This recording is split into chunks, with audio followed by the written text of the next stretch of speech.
Hello students, welcome to my educational platform Anubhav coaching classes. तो कैसे हैं आप लोग? फिलहाल अच्छे होंगे, मस्ती में होंगे और अपनी पढ़ाई को बिंदास तरीके से कर रहे होंगे स्टूडेंट्स। तो स्टूडेंट, जैसा कि हम जानते हैं हमारे छोटे चैनल के माध्यम से क्लास 10 12 बच्चों को यूपी बोर्ड की प्रिपरेशन कराई जा रही है। ठीक उसी के लिए मैं लेकर आ चुका हूँ छोटा सा सेशन। तो इस सेशन के माध्यम से आज हम डिस्कस करने वाले हैं। इस बोर्ड पे कुछ नहीं लिखा है ना, ठीक है, कोई दिक्कत नहीं, बोर्ड पे कुछ नहीं लिखा, लेकिन आज हम आप लोगों को बता दें कि इस सेशन के माध्यम से हम आज डिस्कस करने वाले हैं जो हमारा मैथ है उसका चैप्टर नंबर 3। तो आप लोग सोच रहे होंगे कि बहुपद अभी पूरा कंप्लीट नहीं हुआ। बहुपद हमने पूरा करा दिया है, हमने शून्य निकाला बताया है, उसमें क्वेश्चन करा है। आप लोग क्वेश्चन ट्राई करिएगा। जो क्वेश्चन अगर दिक्कत है, कोई समस्या, अगर आप लोग क्वेश्चन में कोई भी समस्या हो किसी भी प्रकार के क्वेश्चन में, तो आप हमारे इस कमेंट बॉक्स में कमेंट छोड़ दिया करिएगा, या फिर आप हमारे कॉन्टैक्ट नंबर, जो हमारा कॉन्टैक्ट नंबर है 8318 ठीक 1118 ठीक 83801196 ठीक। हाँ, तो ये वाला जो कांटेक्ट नंबर है इस पर आप कमेंट कर दीजिएगा, इस पर व्हाट्सअप कर दीजिएगा, फ़ोटो आपका जो होगा उसको हम आपके पास शेयर करा देंगे, ठीक है। इन इसका हम क्लास ले लेंगे और आपका जो सॉल्यूशन है उसको हम प्रोवाइड करा देंगे इसी चैनल के माध्यम से। तो किसी भी सवाल में कोई भी दिक्कत हो तो आप इसी जो नंबर दिया गया था, ये इसी नंबर पर आप लोग क्या करिएगा, इसको आप शेयर कर सकते हैं व्हाट्सएप पर। तो हम बात करते हैं, आज हम मैथ है, पहले हमने कुछ नहीं लिखा, आज हम आपके सामने लिखेंगे, ठीक। तो ये मैथ है, मैथ में आज हम बात करने वाले हैं चैप्टर 3। क्या है? Chapter number 3। भाई यूनिट सेकेंड, अब यूनिट सेकेंड हमने बताया था बीजगणित यूनिट था, बीजगणित यूनिट में अब आज हम बात करने वाले हैं चैप्टर नंबर 3। चैप्टर नंबर 3 क्या है? तो दो चर वाले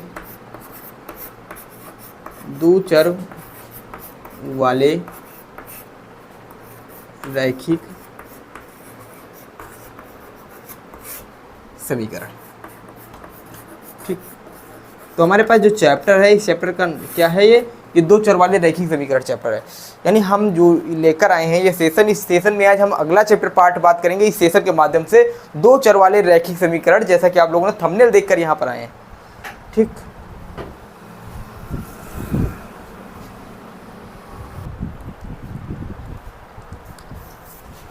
हाँ, तो इस चैप्टर के बारे में आज हम डिस्कस करने वाले हैं। अब भैया दो चर वाले रैखिक समीकरण के बारे में हम डिस्कस करेंगे। तो दो चर वाला रैखिक समीकरण होता क्या है? सबसे पहले इस चैप्टर को पढ़ने से पहले हमें आप लोगों से एक बात बता दें, तो जो बच्चे नए हैं पहले वो चैनल को सब्सक्राइब करा दें, बेल आइकन दबा दें और उसके पास वीडियो को लाइक कर दें और फिर सेशन के माध्यम से जुड़ जाएँ। तो देखिए, हम चैप्टर में पढ़ेंगे दो चर वाले रैखिक समीकरण, ठीक। और हाँ, वीडियो को शेयर कर दीजिएगा अपने दोस्तों के पास, जिससे उनको भी पढ़ लें, ठीक है। तो हमारे पास दो चर वाले रैखिक समीकरण क्या होता है, जिसे हम ax plus b y is equal to c, ये जो फॉर्मेट है ax plus b y is equal to, ये है दो चर वाले है कितने। अब बात करते हैं चर अचर की बात आई तो सबसे पहले चर अचर देखेंगे। चर क्या होता है? चर राशि क्या होता है? एक होती चर राशि, एक होती अचर राशि।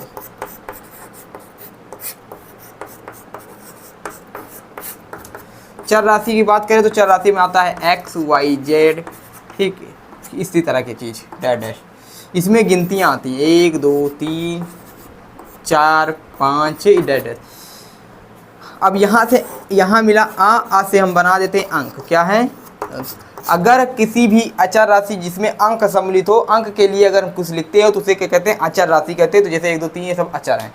उसके बाद अगर चर राशि की बात की जाए तो एक्स वाई जेड जो अज्ञात राशि होती हैं उसे ही हम चर राशियाँ कहते हैं। अज्ञात राशियों को ही चर राशि हम भी कह सकते हैं, ठीक है। तो इसको मिटा दे रहे हैं। उसके बाद हम देखते हैं चर राशि क्या है। तो हमारे पास ये चर राशि है, क्या है? ए जो है ये अचर राशि है, कैसी है? अचर राशि है। और ये जो है चर राशि है, क्या है? चर राशि है। ये वाई जो है चर राशि है। तो चैप्टर का क्या नाम है? दो चर वाले रैखिक समीकरण। तो रैखिक समीकरण क्या होता है? रैखिक समीकरण वे समीकरण होती हैं, यानी हम ध्यान से बात करें तो रैखिक समीकरण वे समीकरण होते हैं। यहाँ देखिएगा, ये कैसी समीकरण है? अगर इस समीकरण की बात करें तो ये समीकरण हमारा कैसा है? ये एक रैखिक समीकरण। कैसा समीकरण बच्चों? रैखिक समीकरण है, ठीक है। कैसा समीकरण है? रैखिक समीकरण। अब रैखिक समीकरण क्या होती है? तो रैखिक समीकरण वह समीकरण होती है जिसे हम एक ग्राफ में प्रदर्शित कर सकें, जो ग्राफ पे निरूपित किया जाता है उसी समीकरण को हम रैखिक समीकरण कहते हैं। यानी एक रेखा का समीकरण ही रैखिक समीकरण कहलाता है, ठीक। इसको आगे हम डीप में पढ़ेंगे जब चैप्टर डिस्कस करेंगे। तो इसको अभी ये ना बताते हुए मैं खाली इतना डिस्कस कर लिए, ओवर भी बता रहे हैं, ठीक है, चैप्टर में क्या है। अब रैखिक समीकरण है तो इसमें हम ग्राफ के बारे में अध्ययन करेंगे, ठीक। अब इसको मिटाया देना थोड़ी देर के लिए। इसको मिटाने से पहले एक कॉन्सेप्ट है, उस कॉन्सेप्ट को हम लिख लेते हैं, उसके बाद क्वेश्चन करेंगे। आज हम कुछ नहीं करेंगे, या फिर हम कल करेंगे। आज पहला क्वेश्चन देख लेते हैं। डॉक्टर मनोहर रे प्रकाशन का हमने पहले बताया था, डी आर मनोहर रे, डी आर मनोहर, ठीक। इनकी बुक अगर आपके पास नहीं है तो इस प्रकाशन की बुक ले लीजिएगा, और इसके साथ साथ प्लस में एनसीईआरटी हो सकेगा तो एनसीईआरटी हम आपको अपने छोटे चैनल के माध्यम से प्रोवाइड करा देंगे। वो बुक लेने की कोई आवश्यकता नहीं, बस आप डॉक्टर मनोहर की बुक अगर है तो ठीक है, नहीं अन्य प्रकाशन के तो अन्य प्रकाशन की भी आपके पास चल सकती है, कोई दिक्कत नहीं, ठीक। तो इसमें हम चैप्टर लेकर आए। चैप्टर में देखिए, पहले हम डिस्कस करेंगे चैप्टर की एक्सरसाइज। क्वेश्चन नंबर 1 से स्टार्ट करेंगे और लास्ट तक जाएंगे। अब कॉन्सेप्ट इसमें नहीं, कॉन्सेप्ट हम बाद में डिस्कस करेंगे, कोई दिक्कत। जिस इस प्रकार से एक्सरसाइज आएंगे, कॉन्सेप्ट हम डिस्कस करेंगे। क्वेश्चन नंबर 1 दे रखा है, आफताब अपनी पुत्री से कहता है, क्वेश्चन देखिएगा, क्वेश्चन नंबर 1 है हमारे पास। आफताब अपनी पुत्री से कहता है, 7 वर्ष पूर्व मैं तुमसे 7 गुनी आयु का था, अब 3 वर्ष बाद मैं तुमसे 3 गुनी आयु का रह जाऊंगा। इस स्थिति को बीजगणितीय एवं ग्राफीय रूपों में व्यक्त कीजिए, ठीक। इस स्थिति को क्या करना है, बीजगणितीय एवं ग्राफीय रूपों में व्यक्त करना है। तो हम इसमें मान लेंगे, माना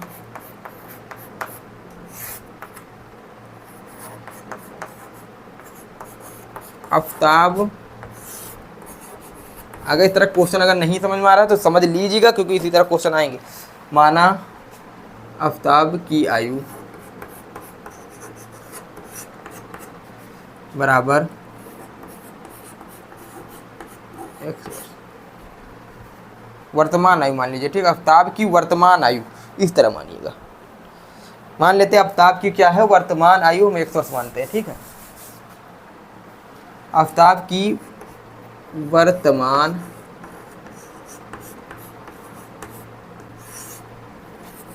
आयु बराबर क्या मान लेते हैं, x वर्ष मान लेते हैं। क्या मान लेते हैं बच्चों, x वर्ष मान लेते हैं, ठीक। उसके बाद जब आफताब क्या कहता है, किससे कहता है आफताब, तो आफताब जो है वो पुत्री से कहता है, यानी हम मान लेते हैं अब उसकी पुत्री की आयु क्या है, पुत्री की आयु,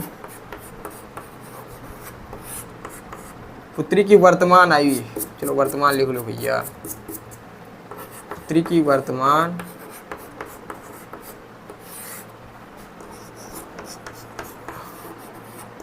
आयु बराबर हो जाएगी y, ठीक। आफताब की वर्तमान आयु हमने माना x वर्ष और उसकी पुत्री की वर्तमान आयु हमने y वर्ष माना। अब हम कर सकते हैं प्रश्नानुसार, क्या करते हैं,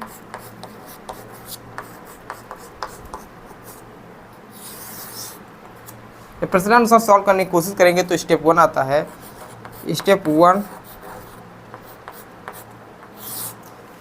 कहता है कि 3 वर्ष बाद मैं तुमसे केवल 3 गुनी आयु का रह जाऊंगा। तो 3 वर्ष की बात आई, तो स्टेप 1 में हम 3 वर्ष बाद ज्ञात करेंगे। तो स्टेप 1 में बात करते 3 वर्ष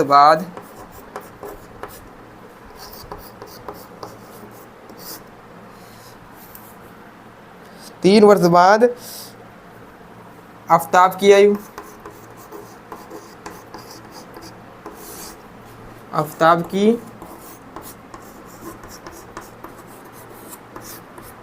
अब देखिए 3 वर्ष की बात की गई, 3 वर्ष बाद यानी पीछे, सर देखिए 3 वर्ष बाद ना, तो वर्ष बाद यानी आज तुम्हारी क्या है, आज तुम्हारी एज 14 साल है, और कहा जाए कि 3 वर्ष बाद तुम्हारे साल कितने हो जाए, कितने साल के हो जाओगे, तो यानी इसमें जोड़ दिया जाता है, क्या होता है x + 3 हो जाएगा, क्या हो जाएगा x + 3 वर्ष, ठीक। इसी प्रकार हम देखें तो इसी प्रकार हम ज्ञात करेंगे 3 वर्ष बाद, इसको और देख लीजिएगा, नोट कर लीजिएगा, पुत्री, यहाँ क्या करेंगे पुत्री, और फिर उसके बाद ये बराबर हो जाएगा y + 3, ठीक। अगर 3 वर्ष बाद आफताब की आयु पूछा जाए तो x + 3, और 3 वर्ष बाद पुत्री की आयु पूछा जाए तो y + 3। अब दोनों की आयु अगर बात की जाए तो x + 3 = हो जाएगा। अब स्टेप 1 क्या कहा गया है, वही कहा गया है, जब, यहाँ लिखिएगा, जब 3 वर्ष बाद आफताब पुत्री की 3 गुनी आयु का रह जाऊंगा। जब 3 वर्ष बाद, इस तरह लिखिएगा, जब 3 वर्ष बाद आफताब अपनी पुत्री का, जब 3 वर्ष बाद आफ्ताब अपनी पुत्री का कितना रह जाता है, 3 गुनी आयु का रह जाता है। तो कितना रह जाता है, पुत्री का 3 गुनी आयु आयु का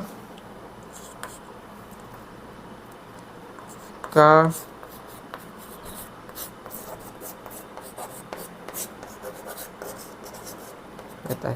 तो जब 3 गुनी आयु का रह जाता है तो क्या हो जाएगा, इसको हम अगर लिखने की कोशिश करें तो लिख सकते हैं x+3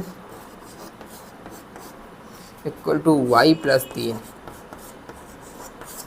अब कहा गया है कि 3 वर्ष बाद आफ्ताब अपनी पुत्री की आयु का 3 गुना रह जाता है, यानी आफ्ताब अपनी पुत्री की आयु का 3 गुना रह जाता है, 3 गुना ये रह जाता है, तो हम इसमें मल्टीप्लाई करा देंगे 3 से, ठीक। और इस समीकरण अगर लिखने की कोशिश करें तो इधर हम लिख सकते हैं, या फिर आप मिटा दीजिएगा, इसको हम नोट कर लेते हैं, ठीक, नोट कर लीजिएगा, इसको हम आगे मिटा रहे हैं, ठीक है।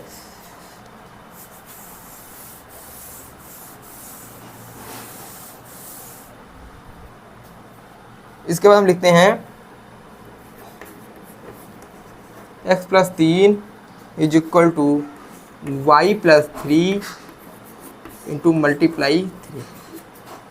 इसको सॉल्व करेंगे तो x+3 is equal to 3y + 3 × 9, ठीक। तो x+3 is equal to 3y + 9, ठीक। इसको पक्षांतर करेंगे तो x - 3y is equal to 9 - 3। और सॉल्व करने की कोशिश करेंगे तो हम इसको आगे सॉल्व करेंगे।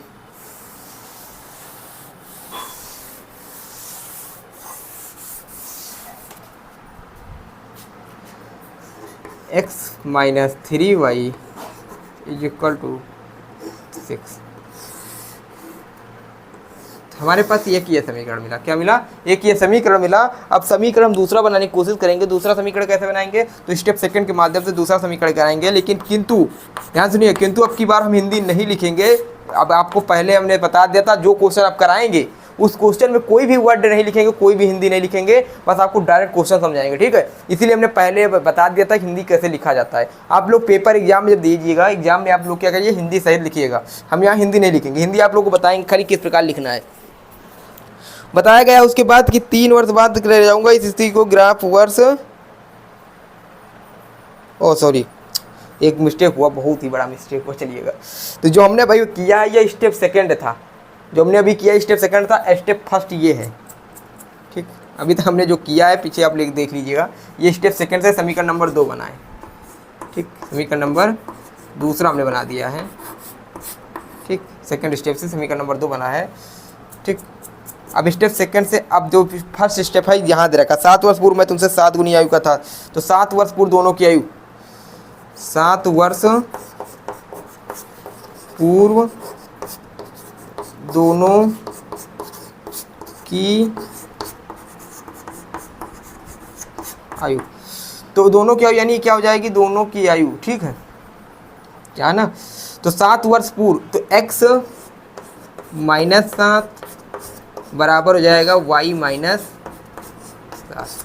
ये 7 वर्ष पूर्व दोनों की आयु है, x - 7 बराबर। अब कथन क्या कहा जा रहा है कि 7 वर्ष बाद मैं तुमसे 7 गुनी आयु का था, 7 वर्ष पूर्व मैं तुमसे 7 गुनी आयु का था। कौन था 7 गुनी आयु, उसका जो अवताव था। तो इसमें 7 से मल्टीप्लाई करा के इसमें कराएंगे 7 से मल्टीप्लाई, तो इसमें हम करेंगे x - 7 is equal to 7y - 7 49, ठीक। तो जाएगा x - 7y is equal to 49 minus plus का 49, ठीक, प्लस का 7। इसको इधर हम सॉल्व करेंगे,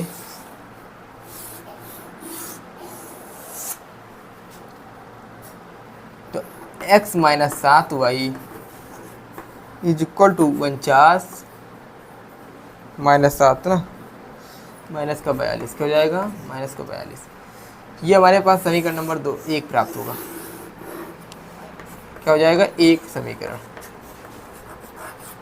देखिए जो हमारे पास कथन था, स्टेप था, पहले हमको ये लिखना था, फिर हमको ये लगाना था, ठीक। लेकिन क्या हुआ, थोड़ी सी गलती हुई और हमने जो थोड़ा आगे पीछे होगा, कोई दिक्कत नहीं, आप लोग कोई समस्या ना रही होगी, हम उम्मीद करते हैं आप लोगों को, क्योंकि आप लोग इतना तो आप लोग को पता ही होगा, ठीक है। तो आप लोग को पता है कि इतना ये थोड़ा स्टेप गलत हुआ, कोई दिक्कत नहीं, स्टेप नहीं गलत हुआ, खाली पहले ये करना था, हमने ये कर दिया, कोई दिक्कत नहीं।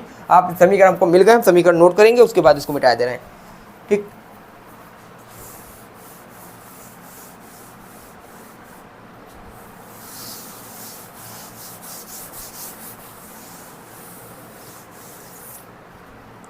तो समीकरण नंबर 1 हम इधर नोट कर लेते हैं, हमारे पास है रखा है समीकरण number 1, x minus 7y is equal to minus का 42, ठीक। ये समीकरण नंबर 1, और इधर हम नोट करते हैं समीकरण नंबर 2, यहाँ नोट करते हैं x minus 3y is equal to है 6, ठीक। या फिर हम यहाँ नोट कर लेते हैं x minus 3y is equal to 6, ठीक। तो ये समीकरण नंबर 1 है, ये 2 है, ठीक है। आप लोग को उम्मीद करता हूँ आप लोग को समझ में आ रहा होगा। क्वेश्चन नंबर 1 है।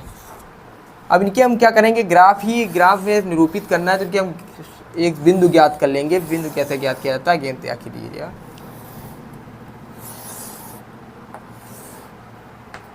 ठीक, इधर भी हम बिंदु ज्ञात करने की कोशिश करेंगे।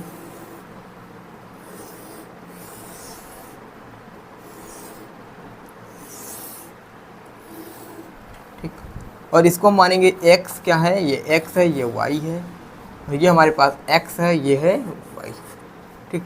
इसके बिंदु हम एक बार 0 रखेंगे, तो 0 रखेंगे तो ये हो जाएगा माइनस माइनस 742, इसको 0 रखेंगे तो हो जाएगा माइनस का 42, समझाया होगा, ठीक। अगर इसको हम 0 रखेंगे तो ये हो जाएगा 3 दूनी माइनस, ये हो जाएगा 3 दूनी 6,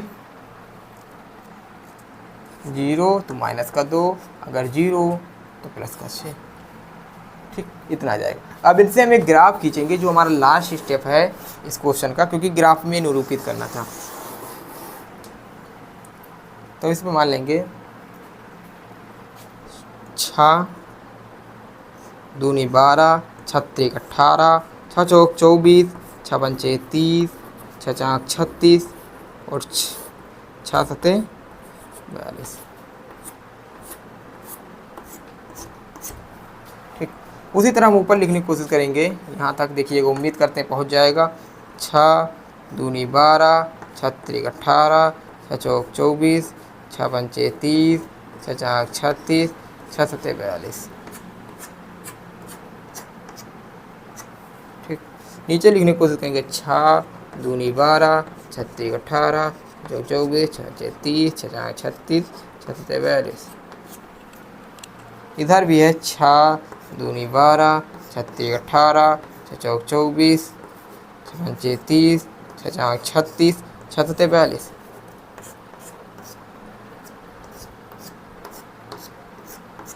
अब देखिए आप लोगों को समझ में आया होगा, हमने बिंदु खींच लिए हैं। इधर वाला ही होता है वाई एच, क्या होता है वाई एच होता है, इधर वाला होता है एक्स एच, ये होते हैं प्लस के, इधर वाले होते हैं माइनस के। आप लोग को पता होगा, ये सब करे होंगे, ठीक है। ये वाले माइनस के होते हैं, ठीक है। उसके बाद देखिएगा, अब यहाँ चलना कितना है, x पे 0, x पे 0, y पे 6, तो y पे 6 यहाँ मिला, तो ये बिंदु हमको मिल गया 0,6। माइनस का 42 यहाँ है 0, तो x पे माइनस का 42, तो माइनस का 42, 0। इनको हम पटरी द्वारा खींच देंगे लाइन।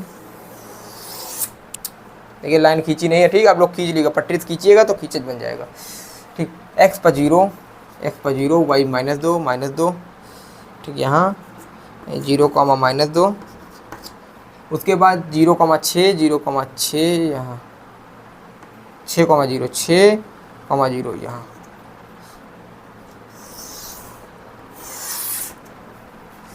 तो अगर इनको देखा जाए तो हमारे पास जो रेखाएं हैं वो रेखाएं कैसी हैं,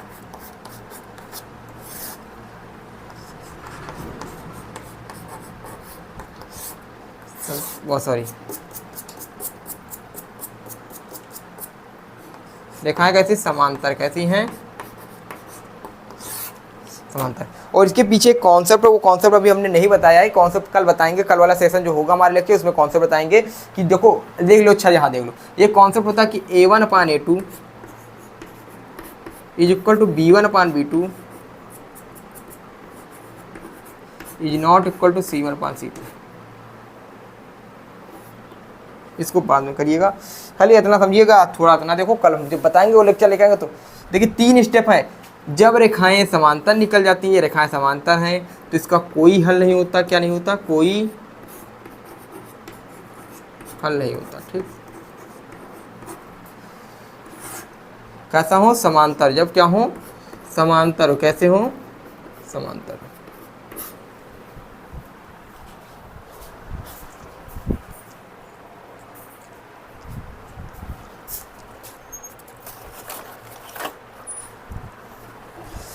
यानी जब रेखाएं कैसी हो? समांतर निकल जाए तो इनका कोई हल नहीं।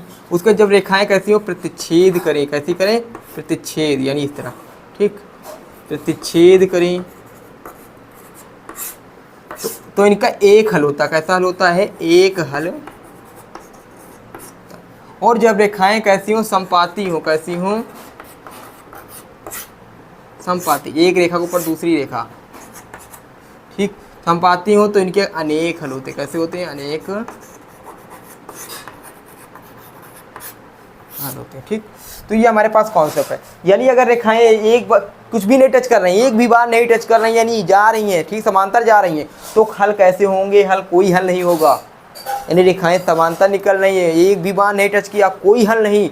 अगर रेखाएं प्रतिच्छेद कर रही हैं, एक बार टच कर रही हैं, किसी एक बिंदु पर टच कर रही हैं, तो इसके एक हल हो जाएगा। ठीक है, एक बिंदु पर टच कर रही है। अगर रेखाएं टच करके ही कट रही हैं, टच करके ही जा रही हैं, एक रेखा के ऊपर दूसरी रेखा जा रही है, तो इस पे क्या होगा? अनेक हल होंगे, क्योंकि रेखाएं संपाती होंगी, यानी एक रेखा के ऊपर दूसरी रेखा। ठीक, तो समझ में आया होगा। उम्मीद करता हूँ आप लोग को ये बहुत ही अच्छा लगा होगा। क्वेश्चन आपको पहला क्वेश्चन बहुत अच्छे समझ में आया होगा।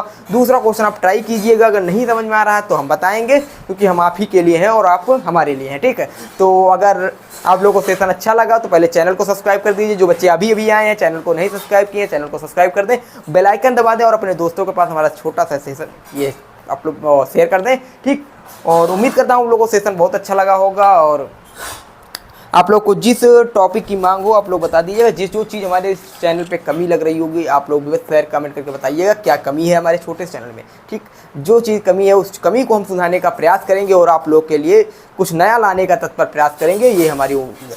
ठीक है, फिर मिलते हैं अगली वीडियो के साथ, अगले सेशन के साथ। जय हिंद, जय भारत, लव यू। ठीक।